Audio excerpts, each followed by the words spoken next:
Hello, നമസ്കാരം. ഞാൻ ഈ ഫെബ്രുവരിയിൽ ഞങ്ങളെ വീടിൻ്റെ അടുത്തുള്ള കുന്നത്തുകാട് കരിയാത്തൻകാവ് ഉത്സവം കാണാൻ പോയിട്ടുണ്ടായിരുന്നു. അപ്പം ഈ പ്രാവശ്യം എങ്ങനെയാണെന്ന് വെച്ചാൽ മുഴുവൻ വൈകുന്നേരം മുതൽ പുലർച്ചെ വരെ പരിപാടി കണ്ടു, കുട്ടികളുടെ ആവശ്യപ്രകാരം.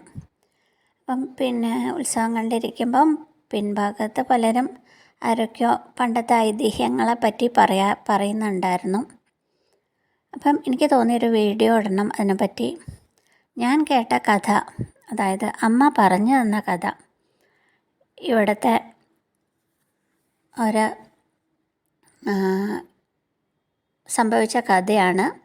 അത് അമ്മ ഊണ് കഴിക്കുന്ന സമയത്ത് രാത്രി പറഞ്ഞു തരാറുണ്ടായിരുന്നു. കാലൊക്കെ നീട്ടി വെച്ച് കാലുമ്മേൽ ഞങ്ങളെ ഇരുത്തും. എന്നിട്ട് ചോറ് ഉരുള കുഴച്ച് ഉരുട്ടി വായിൽ തന്നുകൊണ്ടാണ് കഥ പറയുക. ചോറിൽ എന്താണെന്ന് വെച്ചാൽ ചോറ്, കറി, പപ്പടം, ഉപ്പേരിയൊന്നുമല്ല. രാത്രിയിൽ ഊണിന് ഉപ്പിലിട്ട നാരങ്ങ, വറുത്ത വെളിച്ചെണ്ണ, കുരുമുളകിട്ട് വറുത്ത വെളിച്ചെണ്ണ, ഉപ്പിലിട്ട നാരങ്ങ, ചുട്ട പപ്പടം, ഇതാണ് കണ്ടൻറ്റ്. ചൂടുള്ള ചോറ് കുഴച്ച് ഉരുട്ടി ചെറിയ ഉരുളയായിട്ട് ഇങ്ങനെ വായിൽ തരുന്നു. ഭയങ്കര സ്വാദായിരുന്നു കേട്ടോ ആ ഉരുളയ്ക്ക്. എന്നിട്ട് അതൊക്കെ പോട്ടെ, കഥയായിട്ട് പറയാം. പറയും, പണ്ട് കുന്നത്തുകാട് ആ ഭാഗത്ത് ഒരു വീടുണ്ടായിരുന്നു കേട്ടോ. അങ്ങനെയാണ് പറഞ്ഞു തുടങ്ങാം. അപ്പം ആ രീതിയിൽ പറയുന്ന സമയത്ത് കുറേ സമയമെടുക്കും. അപ്പം ഞാൻ എൻ്റെതായ രീതിയിൽ പറയാം, കേട്ട ഓർമ്മയുള്ള അത് അതേപോലെ പറയാം. അവിടെ ഒരു ഭാഗത്ത് ഒരു വീടുണ്ടായിരുന്നു. ആ വീട്ടിൽ ഒരമ്മ, കുറച്ച് പ്രായമുള്ള അമ്മ ഒറ്റയ്ക്ക് താമസിച്ചിരുന്നു. ഒരു ചെറിയ കുടിലായിരുന്നു എന്നാണ് പറയുന്നത്. അപ്പം ഒരു ദിവസം സന്ധ്യയായി കഴിഞ്ഞാൽ വേഗം അകത്ത് കയറി വാതിലടയ്ക്കും. അങ്ങനെ അടയ്ക്ക് പുറത്തേക്കൊന്നും ഇറങ്ങാറില്ല. തൊട്ടടുത്ത് വീടുകളൊന്നുമില്ല. അങ്ങനെയായിരുന്നു. ഒരു ദിവസം രാത്രി വാതിലാരോ മുട്ടി വിളിച്ചു.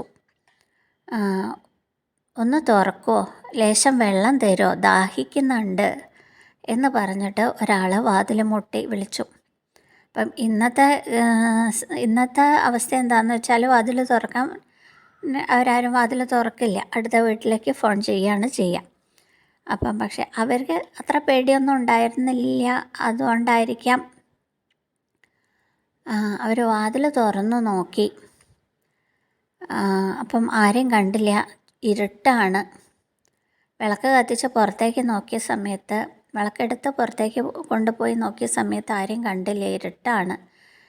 പക്ഷെ കേട്ട കാര്യം ഇങ്ങനെയാണ്, ദാഹിക്കുന്നുണ്ട്, കുറച്ച് വെള്ളം തരുമോ എന്നാണ്. അപ്പം ആ അമ്മ അകത്തേക്ക് പോയി. അകത്ത് നോക്കുമ്പോൾ ഒറ്റ തുള്ളി വെള്ളമില്ല. അപ്പോൾ എന്താ ചെയ്തതെന്ന് വെച്ചാൽ, ഒഴിക്കാൻ വേണ്ടിയിട്ട് കുറച്ച് പാല് കാച്ചി വെച്ചിട്ടുണ്ടായിരുന്നു. അത് ഒരു കിണ്ടിയിൽ ആക്കി വായ്ഭാഗം ഇലയോണ്ട് പൊതിഞ്ഞ്, ഇലയോണ്ട് കവർ ചെയ്ത് പുറത്തേക്ക് വെച്ചു. പിന്നെ പഴുത്ത പഴം ഉണ്ടായിരുന്നു, ചെറിയ പഴം, അത് ഒരു പടല എടുത്തിട്ട് ഇലയിൽ വെച്ചിട്ട് പുറത്തേക്ക് വെച്ചു.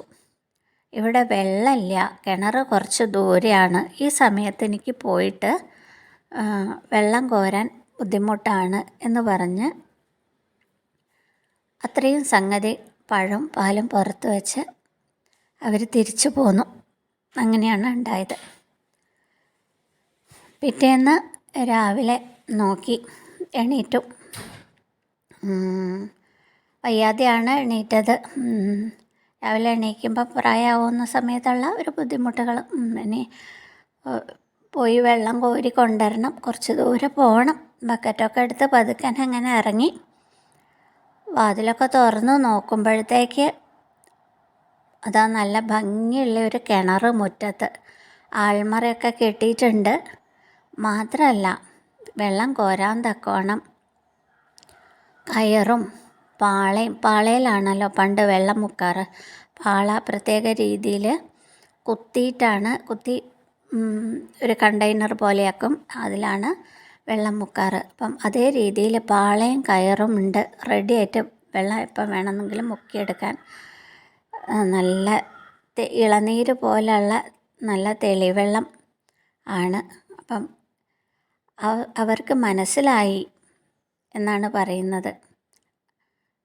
വന്നത് കരിയാത്തനാണെന്നും കരിയാത്തൻ എന്ന ഭഗവാനാണെന്നും അവർ കുഴിച്ചതാണ് ആ കിണർ, കുഴിച്ചുണ്ടാക്കിയതാണ് ആ കിണർ എന്നും, അതായത് ഈ അമ്മേൻ്റെ ബുദ്ധിമുട്ട് മനസ്സിലാക്കിയിട്ട് ചെയ്തു കൊടുത്തതാണ് എന്നും പറയപ്പെടുന്നു. പിന്നീട് ഇപ്പം ആ കിണർ അവിടെ ഉണ്ടോയെന്ന് ചോദിച്ചാൽ ഇല്ല എന്നാണ് അവിടെ ഉള്ളവർ പറഞ്ഞ മറുപടി. കൂടുതൽ അറിയില്ല. അപ്പം ഇതാണ്